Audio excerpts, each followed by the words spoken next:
Des milliers de satellites au-dessus de nos têtes, des armées, des États, des entreprises qui en dépendent chaque seconde. Pendant que les guerres se jouent sur Terre, une autre se prépare, silencieuse, invisible, dans l'espace. Ancien pilote de chasse, il a passé 36 ans dans l'armée de l'air et de l'espace. Il a été le premier général à commander l'espace français. Aujourd'hui, je reçois le général Michel Friedling, venu raconter son parcours dans l'armée et sa bascule vers l'entrepreneuriat. Car il a troqué l'uniforme et la stratégie militaire pour créer Lookup, l'une des space tech les plus stratégiques d'Europe, au cœur des enjeux de surveillance, de sécurité et de souveraineté spatiale. Un homme qui a vu la guerre depuis le ciel et qui travaille désormais à éviter qu'elle ne commence au-dessus de nos têtes.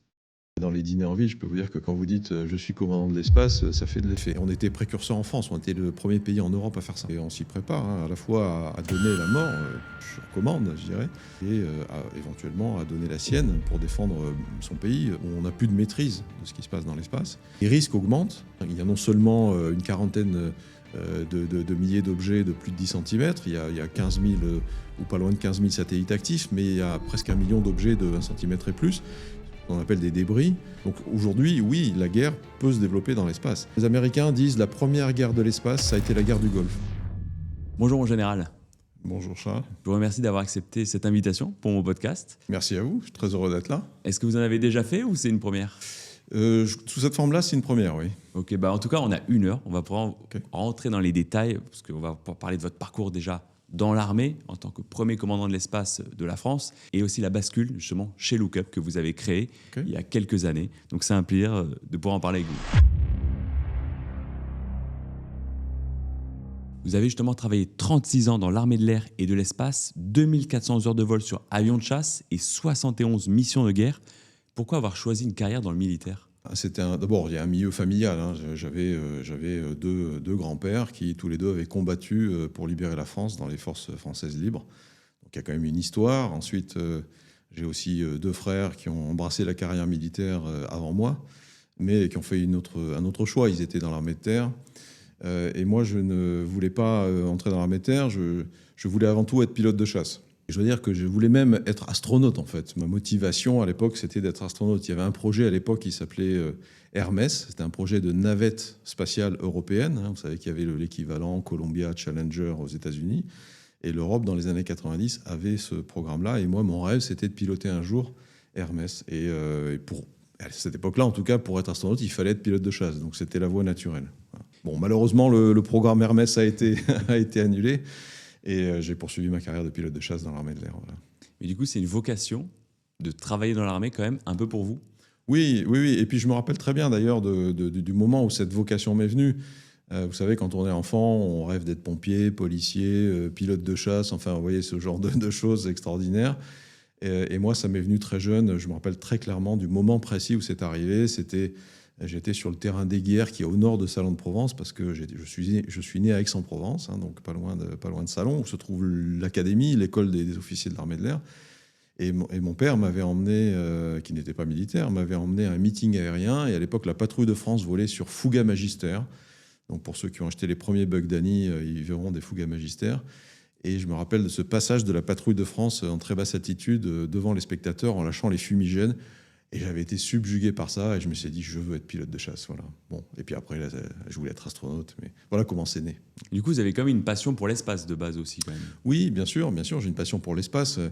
Vous savez, j'ai écrit un livre et je raconte comment cette vocation est née. Elle est née, un de mes films cultes, c'est L'étoffe des héros. Voilà. L'étoffe des héros, qui est pour moi un film extraordinaire qui raconte les débuts de la conquête spatiale aux États-Unis.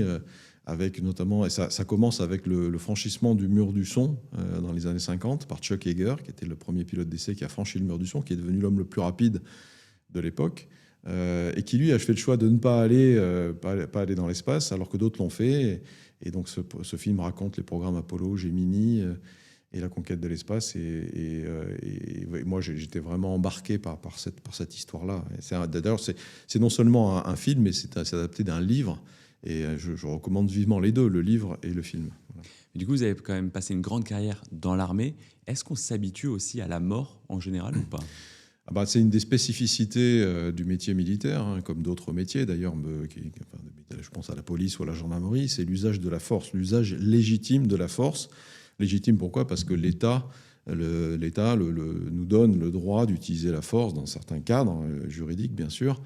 Et donc, on doit s'habituer évidemment à cette idée-là, on doit s'y préparer, et on s'y prépare, à la fois à donner la mort sur commande, je dirais, dans des opérations, éventuellement à donner la sienne pour défendre son pays, par vocation, son pays et ses concitoyens, je dirais. Donc oui, c'est une chose à laquelle on doit s'habituer. Alors, est-ce qu'elle est omniprésente dans nos activités quotidiennes? Non, sauf si vous êtes déployé dans des opérations difficiles. Et ça a pu arriver à certains, évidemment. Moi, j'ai été déployé dans des opérations militaires, mais étant dans mon avion de chasse, je n'ai pas été confronté, comme peuvent l'être des fantassins sur le terrain, à la mort en direct. Mais en tout cas, c'est une idée, bien sûr, à laquelle on doit être préparé, oui. D'ailleurs, la France a été donc l'un des premiers pays au monde aussi à se doter d'un commandement de l'espace. Donc vous avez été le premier général. Comment on explique ce choix un peu avant-gardiste de la France et quel était vraiment votre rôle au quotidien? Alors, moi, j'ai été choisi en 2018 pour prendre la direction d'activités d'état-major, ce qu'on appelle un bureau d'état-major qui était chargé de superviser un peu les problématiques de politique spatiale militaire.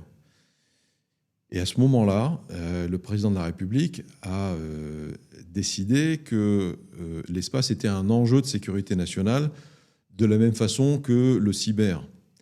On venait à l'époque de publier une stratégie nationale pour la cyber, pour les enjeux de défense et de sécurité nationale, et donc il avait demandé à la ministre de la Défense de l'époque, Florence Parly, de créer un groupe de travail pour préparer une stratégie nationale pour la défense dans le domaine spatial. Et donc j'ai été immédiatement plongé dans ces travaux-là avec la ministre des Armées et un peu toutes les parties prenantes autour de ça, y compris le ministère des Affaires étrangères, l'Agence spatiale française, la direction du renseignement militaire, et on a tous réfléchi ensemble à ce que pourrait être une stratégie. Donc ça a commencé par analyser les évolutions récentes du paysage spatial, parce qu'il y avait eu l'irruption des grands acteurs économiques dont on va sans doute parler, et puis aussi d'analyser les nouvelles menaces dans l'espace. Et en fonction de ça, on a l'État a publié cette stratégie nationale en 2019, et donc on a créé un commandement de l'espace en 2019, dont j'ai pris la tête, puisque j'ai été choisi pour ça. Suite à cela, vous avez ensuite quitté l'uniforme militaire. Qu'est-ce qui vous a donné envie justement de fuir, pas fuir, disons, de quitter cette vie qui était pendant 36 ans quand même?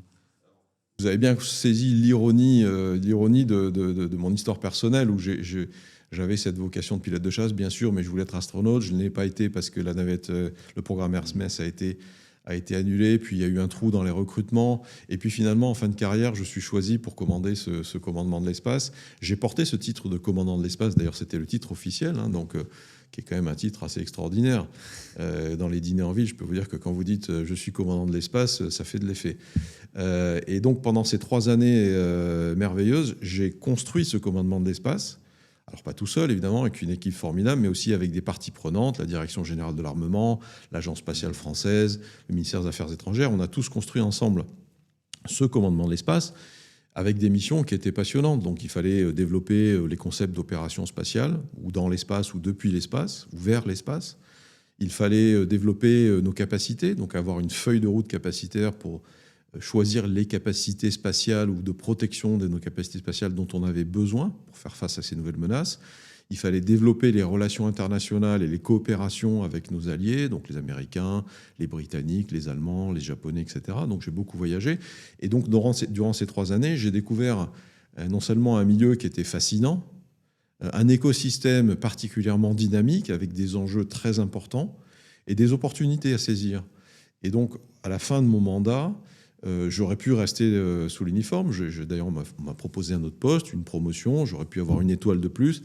J'ai fait le choix de quitter l'uniforme et de créer cette société qui existe aujourd'hui, qui s'appelle Lookup, parce qu'il y avait des enjeux de souveraineté, des enjeux pour développer des capacités dont on manquait à l'époque, et que je pouvais utilement répondre à ça avec la connaissance que j'avais acquise, la légitimité et l'expertise. Voilà, donc c'est le choix que j'ai fait.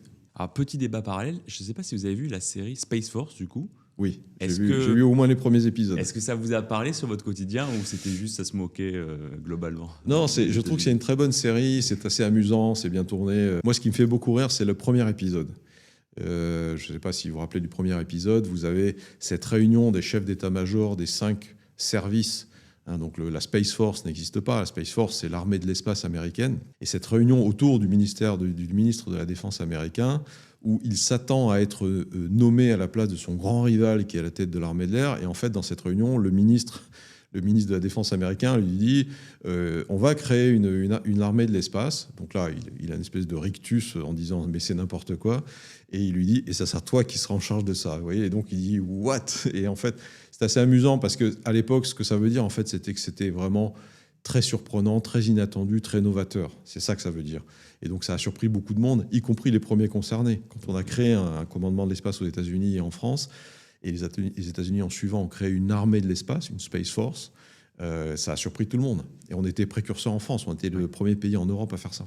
Mais justement, passer du monde militaire aussi au monde de la start-up, est-ce qu'il y a un choc culturel quand même? Oui et non. C'est une question à la fois simple et difficile. Il y a évidemment un choc culturel.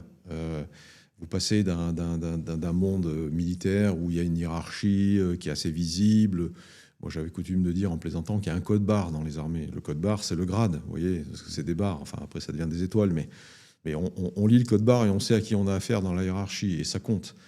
Dans le monde des startups, c'est beaucoup plus diffus. Vous avez des rôles et des fonctions, vous avez l'expertise, mais vous avez une crédibilité qui ne repose pas en premier lieu sur le code barre, qui repose sur ce que vous incarnez, ce que vous apportez, la vision que vous portez. Et puis, dans le monde militaire, on s'appelle par les grades et on se vous voit. Dans le monde de la start-up, les grades n'existent pas et on se tutoie. Bon, voilà, il y a mille petites choses qui font que c'est très différent. Moi, ce que j'ai beaucoup aimé dans le monde de la start-up et dans le monde dans lequel je vis aussi, ça correspond à mon ADN, en fait, et à mon état d'esprit.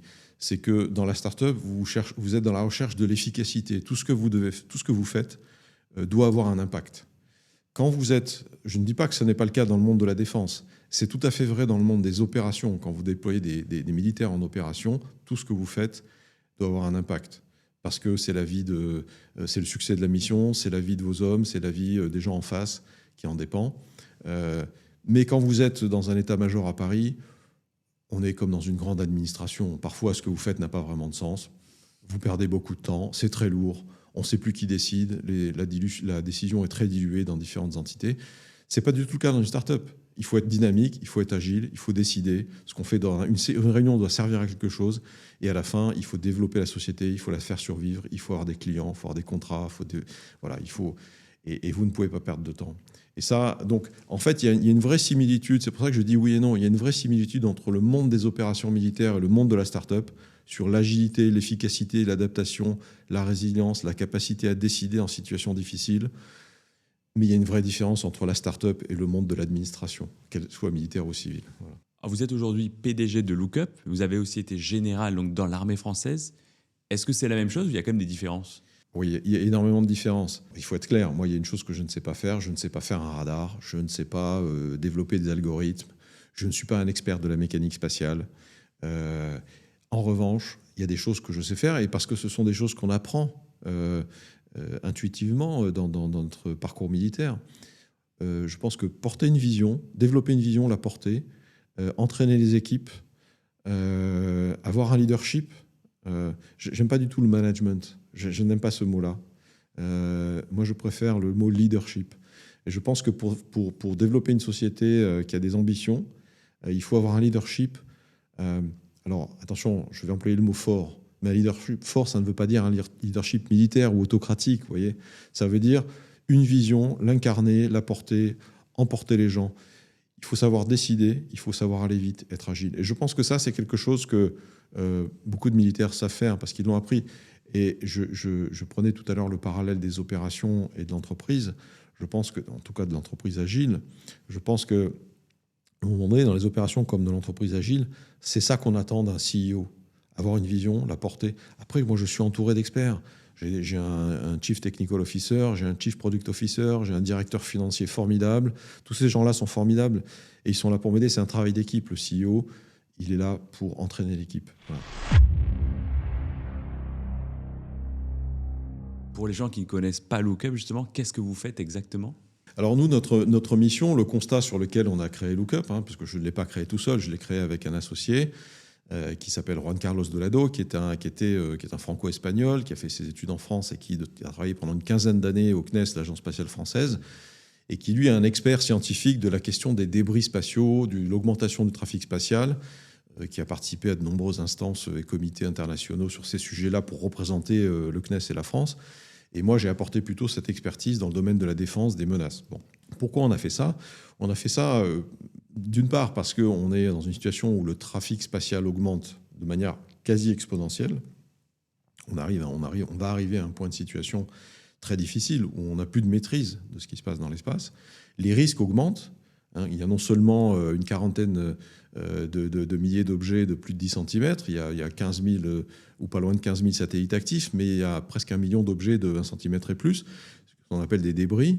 Et donc, on va avoir des risques de collision de plus en plus nombreux. Et ça existe, une réalité aujourd'hui. Donc, cette situation devient difficile. Il y a l'apparition des menaces dans l'espace. Donc, c'est un sujet qu'il faut traiter, que les gouvernements et les armées doivent traiter, puisque l'espace devient un domaine potentiellement de guerre, de confrontation. Et donc, face à ça, en fait, on n'a pas de réponse encore capacitaire, ce qu'on appelle capacitaire dans le monde militaire, c'est-à-dire les capacités qui peuvent permettre de répondre à ces menaces et à ces risques. Donc, Juan Carlos et moi, on a fait ce constat, on s'est dit, tiens, on va créer cette société pour développer ces capacités qui nous manquaient. Lui, lorsqu'il était à la tête du service surveillance de l'espace du CNES, moi, lorsque j'étais à la tête du commandement de l'espace. Et on va essayer de le faire vite. Donc, on va lever de l'argent. On va développer, grâce à notre expertise métier, en recrutant des gens extrêmement compétents, ces capacités, et on va les proposer au ministère des Armées français, à l'Agence spatiale, et puis aux autres ministères de la Défense, aux autres commandements de l'espace en Europe et dans le monde. Vous avez donc fondé Lookup avec un constat simple: la multiplication des satellites et des débris rend l'orbite basse de plus en plus dangereuse, et l'Europe dépend aussi des données américaines pour anticiper les collisions. Alors vous m'avez dit qu'il y avait aujourd'hui 15 000 satellites. Mais il y a 5 ou 10 ans, il y avait combien à titre de comparaison, par exemple ? Alors, quand j'ai pris mes fonctions en 2019, il y avait environ un peu moins de 2000 satellites actifs. Il faut comprendre une chose, c'est que lorsqu'un satellite est mis en orbite, il a une durée de vie limitée.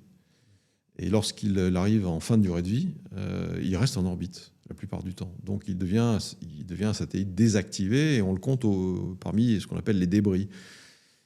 Pour vous donner un exemple, lorsque les Russes ont mis le premier satellite en orbite en 1957, Sputnik 1, il y avait un objet qui était en orbite, qui faisait des bips et qui a choqué le monde entier. Mais il y avait en réalité 3 objets en orbite. Il y avait le dernier étage de la fusée qui l'a mis en orbite, et il y avait la coiffe qui couvrait le satellite qui s'est ouverte pour laisser sortir le satellite. Et toute cette activité humaine de mise en orbite de satellites a généré un certain nombre de débris. Donc c'est soit ces objets-là qui résultent de lancements normaux, soit les satellites qui ont été désactivés, soit les résultats d'événements catastrophiques, des collisions, des tirs de missiles antisatellites, il y en a eu, ou ce qu'on appelle des fragmentations. Par exemple, ces étages de fusée qui sont restés en orbite, à un moment donné, ils vieillissent, ils sont soumis à des variations de température très importantes, des rayonnements cosmiques, ils explosent et ça crée des centaines de débris. Et tous ces débris tournent en orbite autour de la Terre pendant des décennies, voire des siècles, parce que quand on est dans une orbite à 800 km, on peut rester un siècle en orbite. Donc on a les satellites actifs, il y avait 2000 satellites actifs à peu près en 2019, il y en a à peu près entre 13 000 et 15 000 aujourd'hui, ça va très très vite. Chez Lookup, on est les premiers à avoir annoncé le passage symbolique des 10 000 satellites actifs en juin 2024. Et on va allègrement aujourd'hui vers les 20 000 satellites actifs. D'ailleurs, on publie maintenant avec l'hebdomadaire Le Point un baromètre spatial tous les trimestres qui donne un peu les comptes, qui sont un peu effrayants de l'augmentation du trafic spatial. On a ces débris dont j'ai parlé. Les débris, aujourd'hui, on a des modèles statistiques parce qu'on ne sait pas tous les voir et les détecter, d'où l'intérêt de faire ces radars qu'on développe chez Lookup. On estime, l'Agence spatiale européenne estime qu'il y a 40 000 objets de 10 cm et plus qui ne sont pas des satellites actifs, donc qui s'ajoutent à la population de satellites actifs et qui tournent sans contrôle autour de la Terre en orbite. Et le modèle statistique aussi de l'Agence spatiale européenne dit qu'il y a 1 million d'objets d'1 centimètre et plus. Alors 1 centimètre et plus, 1 centimètre c'est tout petit, c'est vrai, une petite pièce de métal d'1 centimètre, mais les vitesses à laquelle évoluent ces objets en orbite, elles sont phénoménales. C'est 9 km/s, c'est 28 000 km/h. Et l'énergie, elle est proportionnelle au carré de la vitesse. Donc quand vous avez un objet de 3 cm qui percute un satellite, ça peut causer des dommages irréversibles. On a eu récemment, d'ailleurs, les taïkonautes chinois qui étaient dans la station spatiale chinoise, qui n'ont pas pu rentrer sur Terre parce que le module de retour qui était arrimé à la station spatiale chinoise a été percuté par un débris et donc ils n'ont pas pu l'utiliser. Un petit débris, mais du coup ça le rendait inutilisable. Donc ils ont dû rester un peu plus longtemps à bord pour que les Chinois amènent un module de secours et qu'ils puissent redescendre sur Terre. Donc vous voyez, c'est une réalité. Et donc l'objectif, c'est de pouvoir un jour détecter tous ces objets. Donc c'est ce qu'on fait avec notre plateforme aussi qui traite toutes ces données. Donc les algorithmes qu'on a développés, tous les logiciels. Donc on a une cartographie dynamique de tous ces objets. Donc on a une base de données, on sait les caractériser, quand est-ce qu'ils ont été lancés, à qui ils appartiennent, quelle est leur mission. Si on le sait d'ailleurs, parce que ce n'est pas toujours évident de le savoir. Il y a des satellites qui ne sont pas vraiment déclarés ou dont la mission n'est pas vraiment connue. Et ensuite, on est capable, en fonction des données qu'on ingère dans la plateforme, d'avoir très précisément leurs paramètres orbitaux. Quelle est leur altitude, leur vitesse, leur demi-A, grand axe, etc. Enfin, tous ces paramètres qui caractérisent leur trajectoire, où est-ce qu'ils seront dans quelques minutes, dans quelques heures, etc. On est capable d'analyser les risques de collision entre tous ces objets. Donc ça demande énormément de puissance de calcul. Donc ça, c'est basé dans le cloud et on a beaucoup de puissance de calcul là, chez notre partenaire cloud qui est OVH aujourd'hui. Et donc de faire des prévisions de calcul avec des niveaux de probabilité. On est capable de générer des recommandations de manœuvre qui prennent en compte les contraintes opérationnelles des opérateurs. Parce que, pareil, je vous donne un exemple, si vous manœuvrez un satellite pour éviter un risque, vous pouvez générer un autre risque avec un autre objet qui était à côté et qui peut lui-même devenir un risque pour votre actif, pour votre satellite. On est capable de prévoir ou d'anticiper des menaces, et notamment des menaces, c'est ce qu'on appelle des rapprochements d'un satellite sur un autre. Donc ça s'est produit à plusieurs reprises. Les Russes ont fait récemment plusieurs manœuvres de rapprochement sur des satellites américains qui sont considérés comme des attitudes menaçantes et potentiellement des menaces parce que ces satellites peuvent embarquer à bord des armes à énergie dirigée ou des projectiles et donc pourraient détruire le satellite adverse. Donc ça, c'est des choses qu'on prévoit. Donc il y a beaucoup de calculs mathématiques pour développer des algorithmes qui permettent, en fonction des dynamiques spatiales et de l'énergie disponible, d'anticiper de telles manœuvres. Voilà, on surveille également l'état des capteurs qui sont reliés à la plateforme digitale, les capteurs qui sont déployés à travers le monde, qui sont nos radars, mais aussi qui peuvent être des capteurs optiques variés, de partenaires commerciaux, etc. Donc voilà, notre plateforme, elle fait tout ça avec beaucoup de précision. Et on l'a développé avec une interface homme-machine qui est extrêmement convivial. Voilà, on a pensé à l'utilisateur final. On n'a pas fait un outil d'ingénieur très compliqué, il faut avoir fait 10 ans de formation pour comprendre, analyser les paramètres. On a fait un outil qui, avec 3 mois de formation, je dirais, pour un opérateur standard, peut permettre d'utiliser les fonctionnalités de manière assez simple et intuitive. Vous avez levé donc 14 millions en 2023, 50 millions en 2025. Lookup fait partie des top space tech d'Europe. Est-ce que vous sentez un réel soutien des États aussi ? Oui, en tout cas de l'État français, ça c'est sûr. Un soutien de l'Union européenne aussi. Donc l'État français, on a bénéficié aussi de subventions de France 2030. Moi, je le dis et je le répète, France 2030 a pu être critiqué ici ou là. Nous n'existerions pas sans France 2030. On est un bébé France 2030. France 2030 a financé 60% du coût du démonstrateur de notre radar, puisqu'on développe des radars de surveillance de l'espace. C'est quelque chose qui est assez compliqué à développer, qui est assez coûteux. On n'aurait jamais pu lever des fonds de la part de fonds d'investissement pour faire ça comme ça sur un marché qui est encore incertain, pas très bien compris, sans des subventions publiques. Donc oui, on est soutenu par l'État français, on est soutenu par l'Union européenne et qui a aussi apporté beaucoup de subventions au développement de nos capacités. D'ailleurs, on m'avait dit que la France, à l'époque, était aveugle dans l'espace. Les données provenaient surtout des États-Unis. Du coup, maintenant, ça change grâce à vous. Alors, c'est toujours vrai. C'est-à-dire qu'aujourd'hui, 90-95% des données qu'utilise l'Agence spatiale française au profit d'un consortium d'États qui s'appelle European Space Surveillance and Tracking, EUSST, c'est le sigle, qui est amené à évoluer d'ailleurs, pour fournir des services de sécurité gratuits à des opérateurs spatiaux. 95% de ces données sont des données américaines, gratuites, publiques, que vous pouvez obtenir très facilement. Le problème, c'est que ces données, elles sont américaines, donc on ne maîtrise pas leur précision. Elles ne sont fournies que toutes les 24 heures, là où il faudrait en avoir bien davantage, c'est-à-dire toutes les heures et demie. Et elles sont lacunaires, c'est-à-dire qu'il y a des trous dans la raquette. On n'a pas tout. Donc clairement, il y a un enjeu de souveraineté, il y a un enjeu de maîtrise de la donnée, mais c'est dans ce domaine-là, comme dans tous les domaines où on a des besoins de données. Voilà, la souveraineté de la data, c'est un sujet majeur lorsqu'on veut avoir une souveraineté de la décision. Voilà. Du coup, vous avez créé le Flight Tracker de l'espace, concrètement ? Alors, on a développé deux choses principalement pour répondre à cet enjeu-là. On a développé un capteur, qui est un capteur qui utilise une technologie radar, donc on va dire un radar. C'est un gros objet quand même, ça fait, selon les versions, entre 25 et 40 mètres de long, 10 mètres de haut, il y a beaucoup d'électronique à bord. Ça regarde vers l'espace, donc c'est basé à terre, ça regarde vers l'espace, et l'idée c'est d'aller détecter tous les objets qui sont en orbite basse. Les orbites basses, c'est entre 400 km et 2000 km de la Terre. C'est là que se trouve 90% du trafic spatial. Donc ça, c'est la première chose. Et ce radar-là, aujourd'hui, on en a un qui marche, c'est notre démonstrateur qui est en Lozère, dans le centre de la France, à 1200 mètres d'altitude. Il marche très bien. On est en train de faire les derniers réglages pour le mettre en service très bientôt. Et il a une très très belle précision. On est très content de ce qu'on a obtenu. Il faut imaginer qu'on a moins de 10 mètres de précision sur les mesures qu'on fait sur des objets qui sont à 500 km ou 600 km de la Terre. On va déployer un réseau de ces radars-là, c'est-à-dire on va déployer 7 radars dans les territoires ultramarins français. Parce qu'on a encore cette chance en France d'avoir des territoires ultramarins qui sont, en plus, dans notre cas, idéalement situés en latitude et en longitude. Donc on a une couverture mondiale de tous les objets qui tournent en orbite autour de la Terre. Et avec ça, on pourra aller voir à peu près toutes les orbites. Et le deuxième pilier de notre solution, c'est ce que vous appelez le flight tracker, si on veut, c'est notre solution digitale. Donc on a développé alors je n'utilise pas le mot software, mais une solution digitale qui est basée dans le cloud aujourd'hui, mais qui peut aussi être déployée chez le client, sur les infrastructures numériques du client, notamment ce que veulent les clients gouvernementaux, qui permet de fusionner des données qui viennent de nos radars, mais de tout type de données. On est agnostique à la donnée, ça c'est un de nos grands points forts, mais aussi qui est agnostique à l'infrastructure, d'où cet accès en SaaS, mode cloud, ou chez les infrastructures du client. Et avec ça, on va délivrer une très bonne compréhension, un suivi quasi temps réel, à condition d'avoir des données en temps réel, précises, tout type de données, capteurs optiques, radars ou autres. Et on va élaborer des services, des aides à la décision pour manœuvrer les satellites, pour éviter les risques, contrer les menaces, les anticiper. Donc finalement, vos clients, c'est les États et les entreprises à la fois. Oui, c'est les États et les entreprises. Donc on a plusieurs segments de clientèle. Aujourd'hui, notre principal segment de clientèle, c'est les gouvernements ou les acteurs institutionnels, Agence spatiale, l'Union européenne.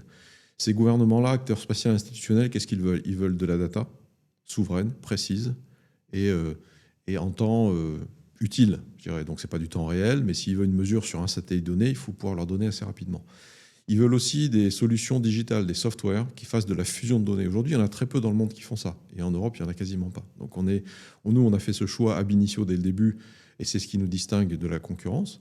Et donc, on le fait aujourd'hui, on a délivré, c'est utilisé par le commandement de l'espace français, qui l'a testé, qui l'a approuvé, qu'on améliore avec le temps. Et on a un deuxième segment de clientèle qui est les acteurs privés, les opérateurs spatiaux. Sur ce segment de clientèle-là, il y a une demande pour les gros opérateurs de data. Parce que des gens comme OneWeb, qui ont des centaines de satellites, ils ont besoin de connaître assez souvent et avec beaucoup de précision la position exacte de leurs satellites pour rafraîchir les orbites, notamment dans des phases de vol critique. Je vous donne un exemple.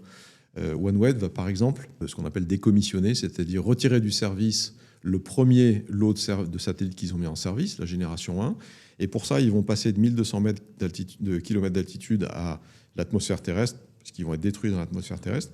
Et donc, ils vont croiser les orbites de tous les autres satellites. Donc, évidemment, pour faire ça, il faut faire ça en toute sécurité pour éviter toutes les collisions possibles avec tout le reste du trafic spatial. Et donc, il faut avoir des mesures très précises assez souvent pour faire cette manœuvre qui dure des semaines, en fait, qui n'est pas immédiate. Voilà, c'est un exemple. Et après, pour les services d'anticollision purs, bon, là, il y a une maturité, selon les acteurs, qui n'est pas exactement la même. Le marché n'est pas encore mature, mais j'ai l'habitude de dire que c'est un peu comme le marché de la cybersécurité pour les entreprises. Autant les grandes entreprises étaient très matures sur le sujet, notamment celles qui traitaient avec la défense, autant les petites TPE, PME ont pris conscience du problème récemment avec, vous savez, les ransomware, le hacking, et voilà. Et donc aujourd'hui, tout le monde veut se doter de solutions de cybersécurité. Et nous, on sera là le moment où même les petits acteurs spatiaux vont se dire « Ouh là là, il me faut quelque chose pour éviter les risques. » Mais comment ça se fait que ce soit si important pour les États ou les institutions qu'ils ne l'aient pas développé eux-mêmes en interne et qu'ils aient besoin finalement d'entreprises privées pour les développer ? Alors d'abord, une entreprise privée comme la nôtre, elle a une agilité, elle a une connaissance métier que les États n'ont pas forcément. Donc les États, ils n'ont pas en interne d'ailleurs ces solutions. Qu'est-ce qu'ils font les États ? Soit ils s'adressent à des grandes sociétés pour développer des capacités, mais selon des cycles d'acquisition qui sont assez classiques. Donc on va demander à la société A de développer un radar, à la société B de développer un software. Ça va durer 5 ans, ça va coûter beaucoup d'argent. Pour ça, on va leur donner un cahier des charges très précis. mais la société qui est en face n'a pas une connaissance métier, et elle va simplement respecter un cahier des charges. Et au bout de 5 ans, vous avez un produit qui correspond plus ou moins à ce qui a été demandé et qui n'est pas forcément très évolutif. La différence avec une start-up, c'est que vous avez des gens qui connaissent le métier, qui lancent une société parce qu'ils ont une bonne connaissance des besoins utilisateurs, qui sont très agiles, qui utilisent des fonds privés, c'est du private equity ou de la subvention, fonds publics aussi, et qui vont en quelques années développer un produit qui répond déjà à un besoin. Donc il y a beaucoup d'agilité, beaucoup de rapidité dans ce que font les startups. Et voilà, c'est la même chose que pour l'IA. Si vous aviez demandé à l'État français de développer une solution d'IA, évidemment, ça aurait pris un temps infini. Il n'aurait peut-être même pas été capable de le faire, alors que Mistral AI l'a fait très vite. Donc vous avez de plus en plus de clients, donc des États, aussi des entreprises, mais pourquoi ils viennent vous chercher, vous, plutôt qu'un concurrent, par exemple? Et je pense qu'il y a plusieurs facteurs. Le premier, c'est qu'on est la seule société dans notre métier qui a été créée par 2 opérationnels, si je puis dire. Juan Carlos était spécialiste de la question des débris, du trafic spatial, des risques de collision à l'Agence spatiale française. Moi, j'étais commandant de l'espace, j'étais quand même plutôt expert dans le domaine des risques, des menaces militaires et de la façon d'adresser ces menaces militaires, donc des besoins militaires. Donc on est une société duale, on adresse clairement des besoins militaires, des besoins de défense et des besoins civils, et dans le contexte géopolitique actuel, vous voyez tout l'intérêt de la chose. Donc ça, c'est le premier point. On n'est pas une société qui a été créée par des ingénieurs pour des ingénieurs. On est une société créée par des opérationnels qui connaissent bien les besoins, pour des opérationnels, pour des clients qui sont des opérationnels, qui ont des besoins opérationnels. Le deuxième point, c'est notre technologie. Le radar, aujourd'hui, c'est une technologie qui est coûteuse et complexe. Il y a 2 sociétés au monde qui font ce qu'on fait. Il y a une société aux États-Unis et il y a nous, en Europe, qui font des radars dédiés à la surveillance de l'espace, qui les déploient autour de la planète pour constituer un réseau privé qui va fournir de la data souveraine, précise, de qualité, à des acteurs privés ou publics.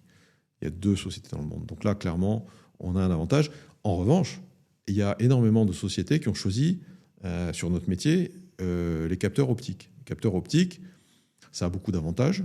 Enfin, ça a des avantages. L'avantage premier, c'est que c'est simple et c'est pas cher.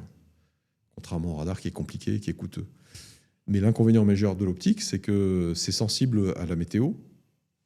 Donc s'il ne fait pas beau, vous ne voyez pas. C'est comme des jumelles, alors que le radar voit à travers les nuages, bien sûr.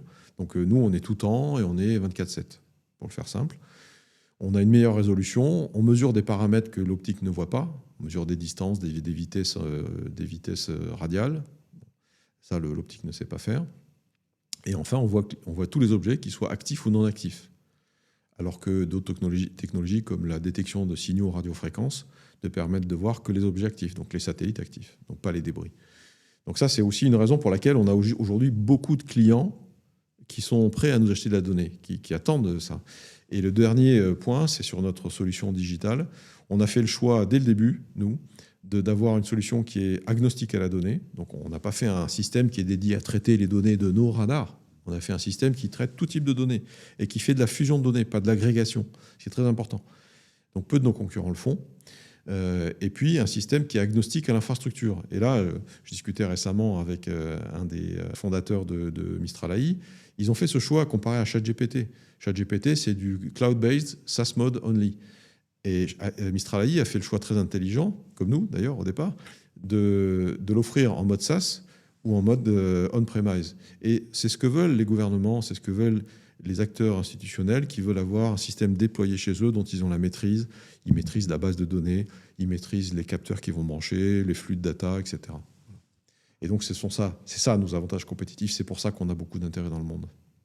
Est-ce que vous pensez que les citoyens réalisent aussi à quel point finalement leur vie dépend de l'espace ? Je pense que c'est en train de venir. Il y a une évolution, il y a un effort un peu tous azimuts qui a été fait par les États, par les acteurs institutionnels, les agences spatiales, pour faire prendre conscience à nos concitoyens et aux citoyens européens et plus largement dans le monde, à tout le monde en fait, que l'espace a pris une place extrêmement importante dans leur vie quotidienne déjà, mais aussi dans l'économie, et puis dans le développement durable et dans l'avenir de notre planète.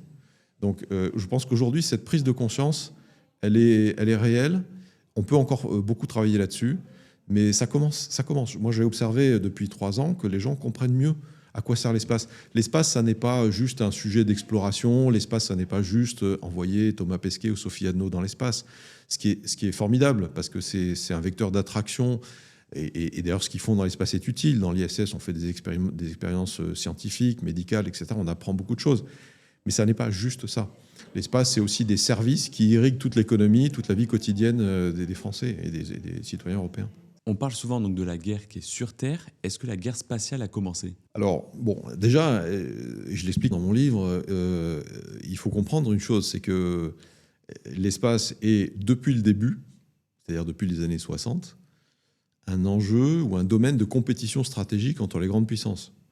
Alors évidemment, c'est aussi un lieu de coopération internationale. On a vu des Russes, des Américains cohabiter dans la Station spatiale internationale, même au plus fort de la guerre froide. Bon. Néanmoins, dès les débuts, l'espace s'est construit au moment de la grande confrontation entre l'Union soviétique et les États-Unis, le bloc occidental. Et l'accès à l'espace s'est construit aussi sur le développement des fusées, des missiles intercontinentaux. Et donc l'espace a été utilisé par les militaires dès le début, pour faire du renseignement, pour faire des télécommunications. Donc ce qui a changé aujourd'hui, même s'il y a eu des tentatives un peu avortées dans les années 60, 70, 80, c'est la capacité que peuvent avoir des acteurs étatiques, donc militaires, ou non d'ailleurs, ou para-étatiques, de développer des menaces à l'encontre de capacités spatiales, de satellites. Donc aujourd'hui, ce qu'on observe depuis quelques années, et c'est d'ailleurs ce qui a donné lieu à cette nouvelle stratégie, ce qu'on observe depuis quelques années, c'est qu'il y a des menaces contre nos capacités spatiales. Et comme j'ai dit qu'elles étaient essentielles non seulement à notre vie quotidienne, à l'économie, etc., au développement, mais aussi à notre sécurité. Et bien évidemment, partout où il y a des menaces contre nos intérêts stratégiques, il faut développer des moyens de défense. Donc aujourd'hui, oui, la guerre peut se développer dans l'espace.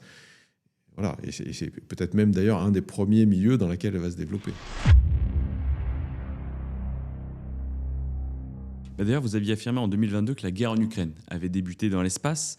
Concrètement, à quoi ça sert dans la guerre moderne de maîtriser l'espace finalement? L'espace aujourd'hui, il est partout. L'espace, il vous apporte des communications longue distance, sécurisées. Il vous apporte des communications intra-théâtre. C'est-à-dire que si vous êtes déployé, je ne sais pas, dans le Golfe ou en Afrique, les gens qui sont déployés ici, sur des étendues qui sont souvent grandes, il faut qu'ils puissent communiquer. Et ce n'est pas avec des radios à portée horizon. Ça passe forcément par l'espace. Ça apporte de la connectivité. Au-delà des communications, c'est de la connectivité large bande pour échanger de l'imagerie, pour échanger de faire de l'IoT, suivi des objets sur les théâtres. Ça apporte du renseignement. Donc l'imagerie, ça va permettre de faire du renseignement sur les objectifs de l'ennemi. Historiquement, d'ailleurs, c'est la première application militaire de l'espace. Ça va apporter la capacité aussi à faire du ciblage. Si vous voulez choisir les objectifs que vous voulez détruire chez l'ennemi, c'est avec de l'imagerie spatiale, avant tout. À analyser les signaux des systèmes de défense ennemis. Depuis l'espace, vous allez écouter les signaux, vous allez les décomposer, les caractériser, vous allez pouvoir produire des systèmes de contre-mesure ou de brouillage qui vont permettre de les neutraliser. Vous allez faire de la cartographie sur des territoires où il n'y a pas de cartographie. Donc les usages de l'espace sont vraiment multiples sur le terrain. Ce qui est intéressant, les Américains disent la première guerre de l'espace, ça a été la guerre du Golfe, en 90-91, puisque c'est la première fois que l'espace était utilisé massivement par les gens sur le terrain. Le GPS, la navigation, le positionnement, que ça soit d'ailleurs pour les plateformes, c'est-à-dire les chars, les bateaux, les avions, mais aussi les fantassins ou les armes. Maintenant, toutes les armes sont guidées par GPS, peut-être avec d'autres moyens, mais en tout cas par le GPS.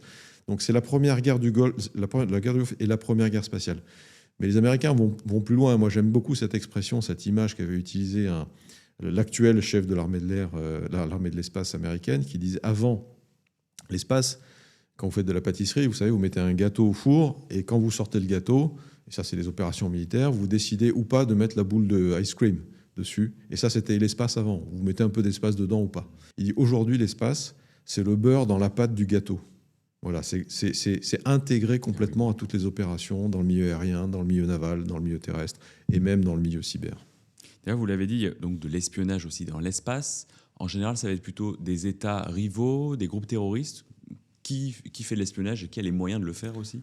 Il y a plusieurs types d'espionnage. Quand vous faites de l'imagerie, c'est-à-dire vous faites de l'imagerie, vous prenez des photographies, qu'elles soient avec des capteurs optiques, des capteurs infrarouges, des capteurs radar, de l'imagerie hyperspectrale, d'objectifs qui vous intéressent.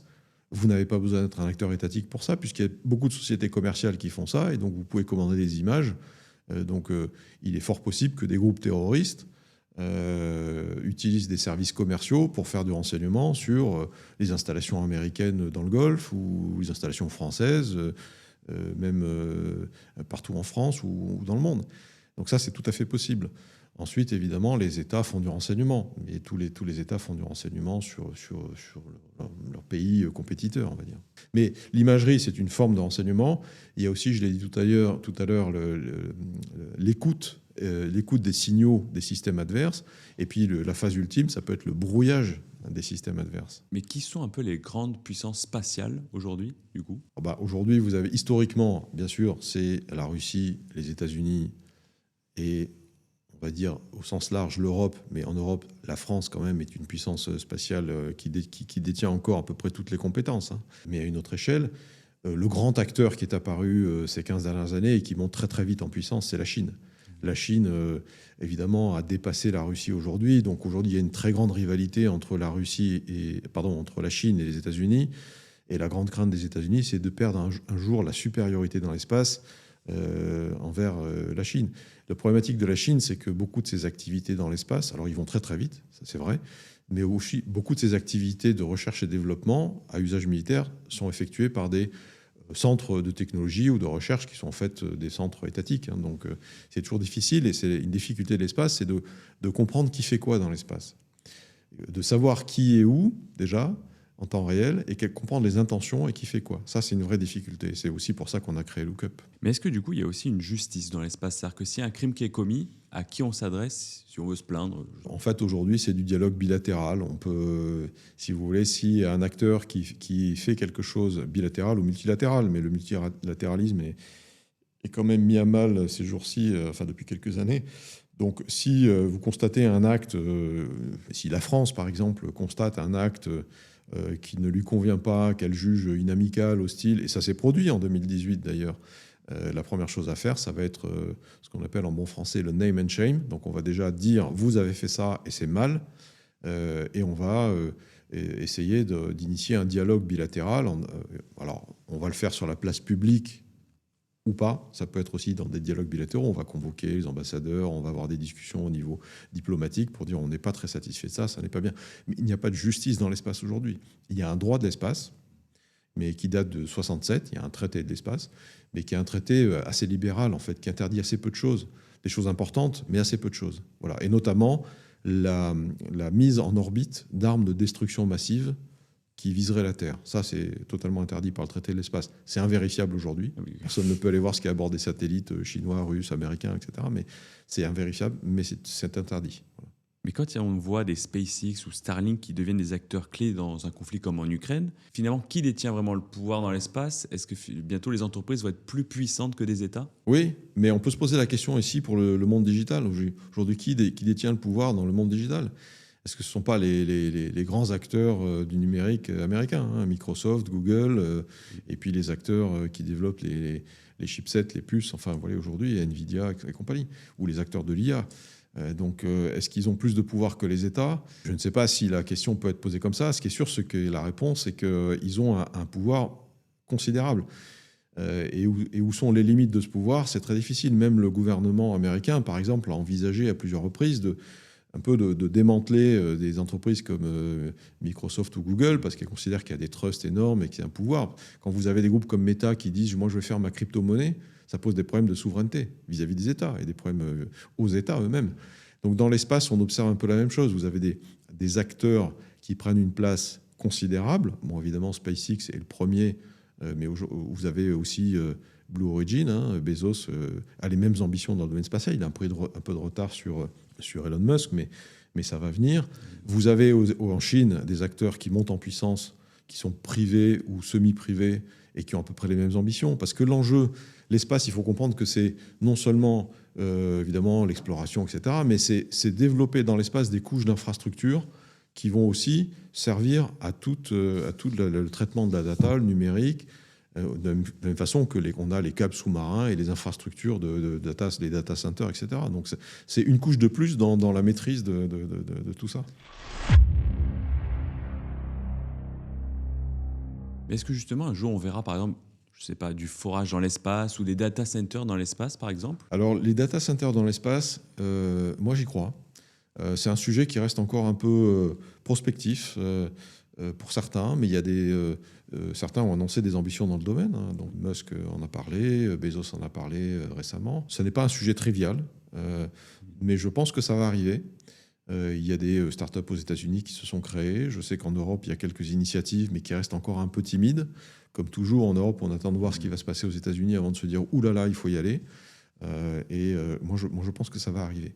Ça va arriver sur des use cases spécifiques, mais ça va arriver parce que je vous l'ai dit, l'infrastructure, la data, ça va être très mêlé dans l'espace comme ça l'est sur Terre. Et donc les data centers dans l'espace, d'abord, ça répond à des problématiques de consommation. Hein, le déploiement d'hyperscale data centers de très grande capacité aux États-Unis, il y a un problème d'énergie, il y a un problème de consommation d'eau, il y a un problème de carbone. Donc quand vous mettez ça dans l'espace, vous avez quand même une réponse à ces problématiques. Vous avez d'autres problématiques qui se posent, mais vous avez déjà une première réponse. Et notamment, on va avoir de plus en plus de data qui viennent des capteurs qui sont en orbite. Ces data peuvent faire l'objet de traitements sur des infrastructures qui sont basées dans l'espace. Donc vous allez aussi contribuer à alléger les infrastructures terrestres. Donc moi, j'y crois. Le forage, c'est plus problématique quand même. Je pense que c'est un sujet qui mérite d'être exploré. C'est un peu plus long terme. Ça pose vraiment des sujets, il y a vraiment des sujets très difficiles à résoudre avant d'en arriver là. Mais est-ce qu'il y a une révolution qui est vraiment attendue dans le secteur et tout le monde se dit le jour où on l'a, ça révolutionne tout ou pas? Vous savez, aujourd'hui, on estime que l'économie spatiale, c'est 450 milliards de dollars, on va compter en dollars, hein, en 2024, le chiffre de 2024, et qu'on est plutôt aux alentours d'entre 1,5 et 2000 milliards de dollars en 2030-35. Bon, c'est une fourchette qui est un peu large, mais ça veut dire qu'il va y avoir une croissance énorme. Et cette croissance, elle va être surtout portée par les services, et les services digitaux avec les infrastructures associées. Et donc oui, il va y avoir une révolution. On va sortir de la logique simplement d'imagerie à la demande, d'infrastructures, de fabrication de plateformes et de fusées pour les mettre en orbite. Il y a toute cette économie aval qui va représenter 70% de cette économie spatiale. L'économie aval, c'est l'économie de la donnée. Donc l'économie de la donnée, c'est des capteurs en orbite. Et de plus en plus, on va avoir des dizaines de milliers de satellites en orbite. Et on va avoir les infrastructures associées, et puis on va avoir la data, etc. Et donc oui, il va y avoir sans doute une révolution qui va arriver dans ce domaine-là. Justement, tout à l'heure, vous l'avez dit, les grands acteurs, ça va être les États-Unis, la Russie, la Chine ou la France. Mais est-ce que l'Europe peut rattraper son retard ou il n'y a même pas vraiment d'idée là-dessus? Alors, la France a un rôle à jouer, évidemment, mais moi, je pense que l'Europe a un rôle à jouer aujourd'hui face à ces grands acteurs que sont les États-Unis, la Chine, hein, et puis dans une moindre mesure aujourd'hui, la Russie. Mais il faut aussi mentionner les acteurs émergents, les Émirats arabes unis, l'Inde, le Japon, qui reste un acteur important, mais notamment l'Inde et les Émirats arabes unis, et peut-être l'Arabie saoudite, ont des ambitions et des moyens quand même considérables pour devenir des puissances spatiales rapidement et puis de premier plan. Donc la France, aujourd'hui, je pense qu'elle a un rôle à jouer parce qu'elle a des compétences, une histoire, mais je pense que c'est l'Europe aujourd'hui qui peut faire face à qui peut jouer un rôle dans cette compétition. Voilà. Et donc, pour répondre à la question, toute la question, c'est celle de l'ambition. Quelle est la perception qu'on a du rôle de l'espace dans notre vie quotidienne et des moyens qu'on veut allouer à ça. Et c'est toujours une question d'arbitrage politique aujourd'hui. Donc, il y a eu un progrès qui a été réalisé récemment lors de la conférence ministérielle de l'Agence spatiale européenne, de l'ESA, où les États membres, donc l'Union européenne et les États membres, ont décidé d'augmenter le budget de l'ESA. Donc, on voit bien qu'il y a une prise de conscience et qu'au lieu de réduire le budget, on a augmenté le budget. Ça veut dire qu'on sait qu'il y a des enjeux et qu'il faut y répondre. Est-ce que c'est suffisant? Je n'en suis pas certain. Est-ce que la France est prête pour une guerre dans l'espace aujourd'hui? La France se prépare. Est-ce qu'on est prêt pour faire face à une guerre? C'est toujours un peu compliqué. La France se prépare, elle se prépare activement. Il y a des programmes qui ont été lancés. Il y a de l'innovation. Il y a une feuille de route au ministère que j'avais contribué à lancer lorsque j'étais dans mes fonctions jusqu'en 2022. Il y a des exercices spatiaux qui sont faits tous les ans. Et j'avais lancé le premier en 2021. Il a pris beaucoup d'ampleur en 2022. Puis j'ai quitté mes fonctions. Il a continué à prendre de l'ampleur. Ma société y participe d'ailleurs, puisqu'on fait participer des sociétés privées pour apporter des capacités aux militaires. Et je pense que ces exercices contribuent à préparer la France et les pays alliés, puisque c'est devenu un exercice international aujourd'hui, à travailler ensemble. Parce que l'espace, ça n'est pas un petit bout de territoire qui est au-dessus de la France. L'espace, par définition, il est tout autour de la Terre. Et ce qui se passe au-dessus de nos têtes aujourd'hui, dans 3 quarts d'heure, c'est au-dessus de la Nouvelle-Zélande. Voilà. Donc forcément, il y a besoin de coopérer avec des nations qui sont décidées à coopérer ensemble et apporter des réponses communes à ces problématiques, qui sont d'ailleurs pas seulement uniquement militaires, mais qui sont diplomatiques, qui sont politiques, qui sont économiques et qui peuvent être militaires. Et est-ce que vous êtes plutôt optimiste ou inquiet vis-à-vis de l'espace ? Je suis raisonnablement optimiste tout en étant plutôt inquiet. Voilà, je sais pas, je ne peux pas vous dire mieux.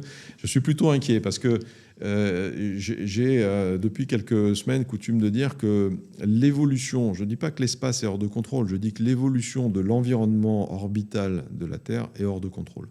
Aujourd'hui, il n'y a pas de régulation. On a voilà, de l'ordre de 13 000 satellites actifs aujourd'hui. Il y en avait 5 ou 6 fois moins il y a 5 ans. Et on en attend 5 ou 6 fois plus dans les 5 à 10 ans qui viennent. Et il y a même des estimations qui disent qu'on sera à 100 000 satellites. Donc vous voyez, c'est vraiment une croissance qui est assez effrayante. Et là, il n'y a pas de mécanisme de régulation. Il n'y a pas de mécanisme de coordination du trafic. Donc c'est un sujet qui est en train de monter parce que les États prennent conscience, et les acteurs spatiaux, les opérateurs eux-mêmes, prennent conscience de ce sujet. Et c'est un sujet pour lequel ça demande beaucoup de travail, beaucoup de coordination. Donc de ce point de vue-là, je suis plutôt inquiet, mais je suis raisonnablement optimiste aussi parce qu'il y a cette prise de conscience et parce qu'il y a des sociétés qui sont investies, comme la nôtre, évidemment, pour essayer d'apporter des réponses à ça et de contribuer à ça. Voilà. En tout cas, en France et en Europe, il y a une vraie prise de conscience. Il y aura un sommet spatial au printemps au niveau européen, sans doute organisé à Paris, qui avait été souhaité par le président de la République. Et donc, je pense que ce sera une des thématiques qui sera abordée, c'est-à-dire pas seulement la sécurité des activités des actifs en orbite, mais au-delà de ça, c'est la durabilité, la sustainability, en anglais, en bon français aussi, des usages de l'espace. Parce que si on perd les usages de l'espace, on va faire un bond en arrière dans nos sociétés assez considérable. Là, ça va être compliqué. Mais jusqu'à combien de satellites on peut mettre finalement dans l'espace sans que ça devienne un bouchon en fait, dans l'espace ? C'est très difficile. Moi, je ne sais pas répondre à cette question, Okay. en fait. Je pense que si on arrive à mettre en place des capacités qui sont capables de suivre avec précision et en quasi-temps réel ce qui se passe dans l'espace et des mécanismes de coordination ou pas de régulation, mais de coordination du trafic spatial, je pense qu'on peut aller assez loin. Mais aujourd'hui, ça n'est pas le cas, ça n'existe pas. Voilà. Justement, vous avez dit que, c'est une question bête parce que là, je n'ai pas la réponse, parce que donc les satellites vont plutôt en orbite basse. Est-ce qu'on peut aller l'orbite plus élevée pour résoudre le problème ou il faut rester en orbite basse spécifiquement ? Alors, en fait, il y a 3 types d'orbites autour de la Terre. Il y a les orbites basses qui sont entre 400 et 2000 km, qui sont utilisées historiquement, qui ont été utilisées historiquement pour faire de l'observation de la Terre, donc de l'imagerie, donc à différentes fins, la cartographie, le renseignement, etc., mais qui sont depuis quelques années utilisées aussi beaucoup pour faire de la connectivité et des communications. La constellation Starlink d'Elon Musk, elle est déployée aux environs de 500 km, c'est en orbite basse. Pourquoi ? Parce que le temps de trajet entre les signaux, des signaux entre la Terre et ses satellites sont très courts, ce qu'on appelle le temps de latence. Donc vous avez beaucoup d'applications, des usages pour lesquels il faut un temps de latence très faible. Historiquement, les satellites de communication et de broadcasting, de la diffusion de la télévision, qui a été vraiment très importante dans les années 90 et 2000, c'est fait depuis l'orbite géostationnaire, qui est à 36 000 km de la Terre. On est beaucoup plus loin. Mais l'avantage de ces orbites, c'est qu'on est toujours fixe par rapport à un point donné de la Terre. Donc le satellite qui se trouve là va arroser une partie, par exemple toute l'Europe, avec des programmes télévision ou le Moyen-Orient, etc. L'inconvénient de ça, c'est que ce sont des satellites très chers, très gros, et qu'il y a un temps de latence. Donc il y a beaucoup d'applications. Donc le signal doit faire 36 000 km, il doit revenir. Et donc ça n'est plus adapté pour des transactions bancaires très rapides, pour des applications, faire du streaming, etc., où on a besoin de quasiment temps réel.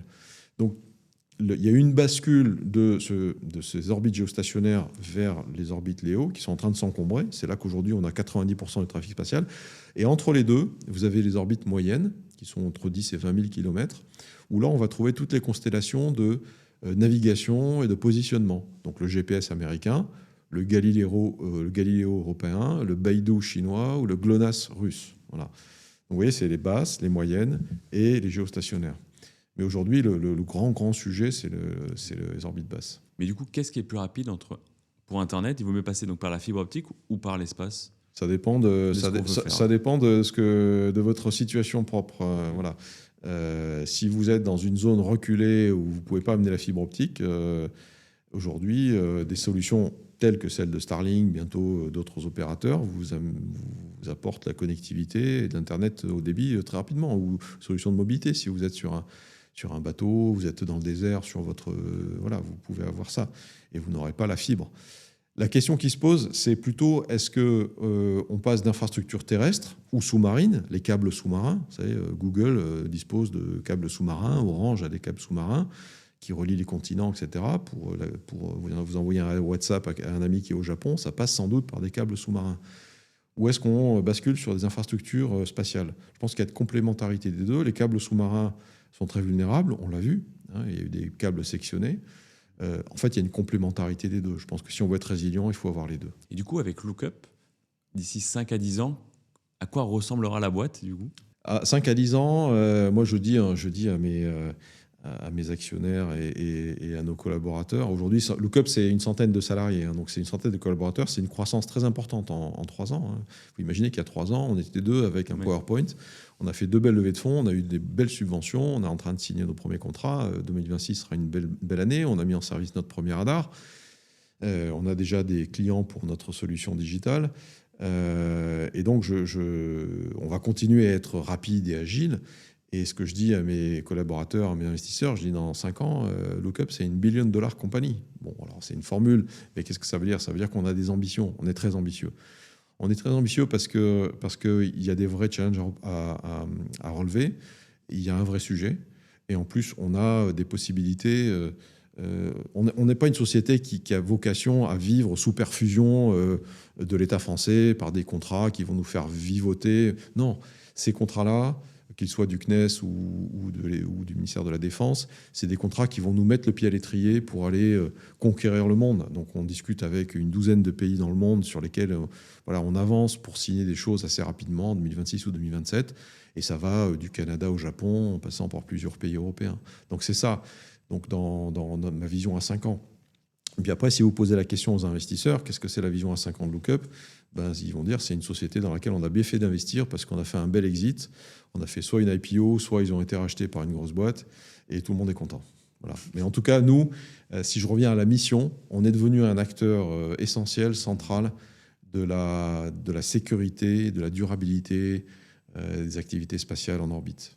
Et on a une punchline qui est intéressante. Alors on l'a dit en anglais parce qu'aujourd'hui on a des parties prenantes qui sont très, très internationales, mais on dit, mais je vais la dire en français, il n'y a pas de durabilité sur Terre sans durabilité dans l'espace. Elon Musk a plus de pouvoir militaire que la majorité des pays. Alors, red flag, mais je vais nuancer. Elon Musk en tant que tel n'a pas de pouvoir militaire, mais il a un pouvoir considérable. Il a un pouvoir d'influencer le cours des opérations militaires. On l'a vu en Ukraine, hein, donc aujourd'hui il a un pouvoir très important, comme tous les GAFAM l'ont. Donc la question c'est de savoir si c'est du soft power ou du hard power, mais il a un pouvoir très important. Sans satellite, nos sociétés s'effondrent en quelques jours. Je dirais green flag, mais green flag en nuançant un peu. Alors, est-ce que c'est quelques jours? Est-ce que c'est quelques semaines? Est-ce qu'elle s'effondre? Moi je pense que ce qu'on peut dire, et c'est pour ça que j'ai levé mon green flag, c'est qu'il y a un tel impact aujourd'hui des services spatiaux dans notre économie, notre vie quotidienne, que sans les services satellitaires, on va faire un grand retour en arrière et ça va être très difficile de revivre comme avant. La guerre spatiale est silencieuse. Green flag, la guerre spatiale est silencieuse. Elle se déroule au-dessus de nos têtes, assez loin. L'espace est une zone grise. On ne voit pas très bien ce qui se passe. Le droit de l'espace est assez libéral et lacunaire. C'est ce qu'on appelle un mode d'action très hybride. Voilà, l'hybridité des modes d'action où on est toujours à la limite du conflit armé sans vraiment déclencher l'action militaire. Donc oui, elle est silencieuse. Écoutez, mon général, je vous remercie d'être venu sur ce podcast. On arrive à la fin de l'émission, donc un grand merci d'être venu déjà. N'hésitez pas aussi tous à liker, commenter, à partager et à vous abonner car ça soutient la chaîne. Et enfin, pour terminer cet épisode, mon général, si vous deviez expliquer à un étudiant de 20 ans pourquoi l'espace est un des enjeux majeurs de sa génération. Qu'est-ce que vous lui diriez face caméra? Alors je lui dirais, écoute, l'espace aujourd'hui, tu ne le sais pas, mais il est déjà partout. Il est dans ton téléphone, il est dans ta vie quotidienne. Quand tu commandes un Uber, un taxi, n'importe quoi, pour te géolocaliser, pour te déplacer, pour communiquer peut-être avec des gens qui sont à l'autre bout de la planète, tes amis. Donc tu ne le sais pas. L'espace, c'est indispensable dans ta vie quotidienne, c'est indispensable à l'économie, c'est indispensable pour les enjeux climatiques. Aujourd'hui, on surveille les enjeux climatiques depuis l'espace. Pour l'avenir de la planète, l'agriculture de précision dépend des services spatiaux, la connectivité future dépend des services spatiaux. Donc pour ton présent et pour ton avenir, l'espace est indispensable, il faut t'y intéresser.